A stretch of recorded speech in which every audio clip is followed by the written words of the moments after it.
সুপ্রভাত সকলকে। আজকে ব্যাকগ্রাউন্ডটা একটু অন্যরকম দেখতে পাচ্ছ। আমি একটা কাজে একটু বেরিয়েছি সকাল সকাল। আহ, কিছু আমাকে পিডিএফ জমা দিতে হবে অফিসে, সে কারণে আমি একটু বেরিয়েছি। তো সে কারণে একটু কাজেই বেরিয়েছি বাবার সাথে। তো এখন সকলকে ওয়েলকাম জানাচ্ছি আরেকটা ব্লগে। আশা করছি তোমরা সকলে খুব ভালো রয়েছো। আর রোদের বেশ তেজ আছে।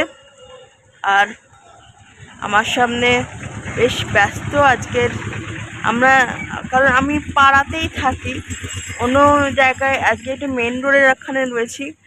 বাটানগর দেখতে পাচ্ছি ব্যস্ত। তো যাই হোক, যেরকম দিনটা যাবে সেরকমই শেয়ার করব।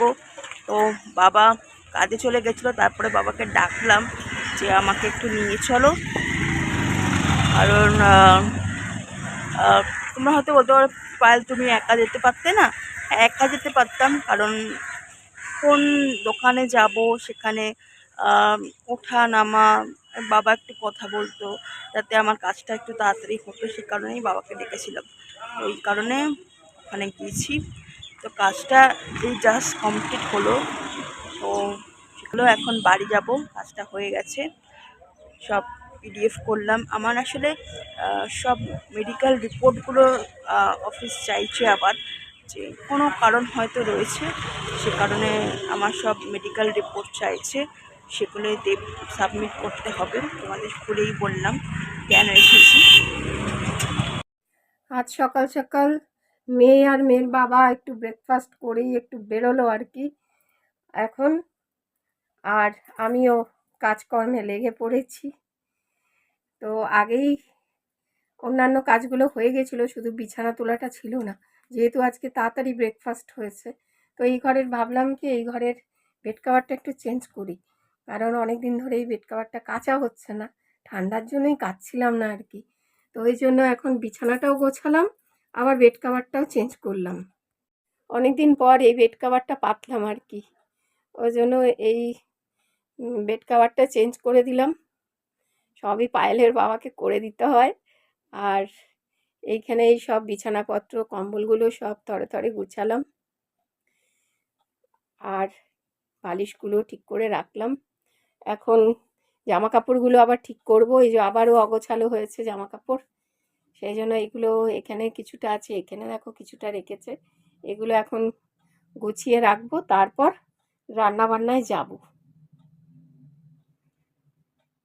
আজকে পায়েলের বাবা সকালবেলায় একটু সবজি বাজার করেছে আর কি, নানা ধরনেরই সবজি এনেছে, আর সাথে এনেছে পালং শাক। তাই আজকে ভাবলাম একটু পালং শাক রান্না করি। তো পালং শাক এখানে ধুয়ে রেখেছি ভালো করে, এরপরে আর কি কেটে নেব। আর এখানে সবজি কেটে রেখেছি, কুমড়ো, বেগুন, আলু, শিম আর মূলো। প্রথমে এখানে বড়ি ভেজে তুলে নিলাম, আর এখানে বসিয়ে দিলাম আলু, সাথে একটু ফোড়নে কালো জিরে ফোড়ন দিলাম। আলুটা হালকা ভাজা হয়ে গেলে অন্যান্য সবজিগুলো তখন দিয়ে দেবো।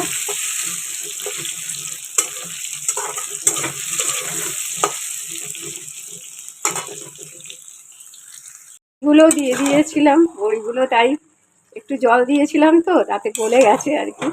কিন্তু আবার কমপ্লিট পালং শাক।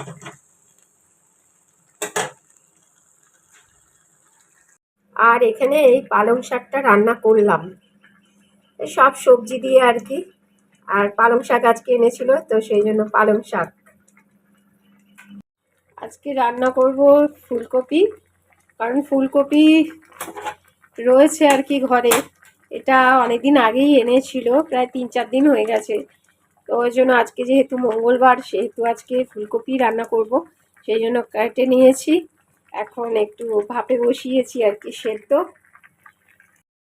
যারা বাটানগরে থাকো তারা হয়তো এই জায়গাটা রিকগনাইজ করতে পারছো। তো হঠাৎ করেই আমার কাছে কল আসে আমার ম্যানেজারের, যে জয়স্মিতা তুমি অফিসে আসো, তোমাকে আপলোড করতে হবে না বা মেল করতে হবে না আমাকে পিডিএফগুলো, কারণ আমাকে বলা হয়েছিল পিডিএফগুলো মেল করে দাও।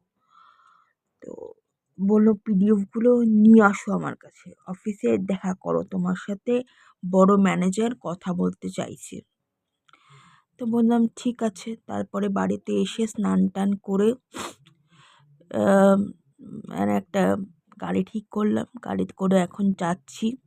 তো মোটামুটি এখন জিঞ্জিরা বাজারে সম্প্রীতি ফ্লাইওভার দিয়ে এসে জিঞ্জিরা বাজারে পড়লাম। এই জিঞ্জিরা বাজার, তারপরে ওই এজেসির ফ্লাইওভার ধরে, তারপরে মা ফ্লাইওভার ধরে এই মাতে পড়ে গেছি। আইটিসি রয়্যাল বেঙ্গল, এটা আমার দারুণ লাগে। পাশে নোভোটেল, এগুলো তো একটা সময় প্রত্যেক দিন দেখতাম। তো এগুলো দেখতে দেখতেই চলছি। ভাবছি যে কি বলবে আজকে আবার, কেনই বা এগুলো এত বছর পরে চাইছে, কারণ আমার এগুলো সাবমিট করা রয়েছে। আবার কেন চাইছে, কি ব্যাপারটা হচ্ছে, একটু টেনশন হচ্ছে।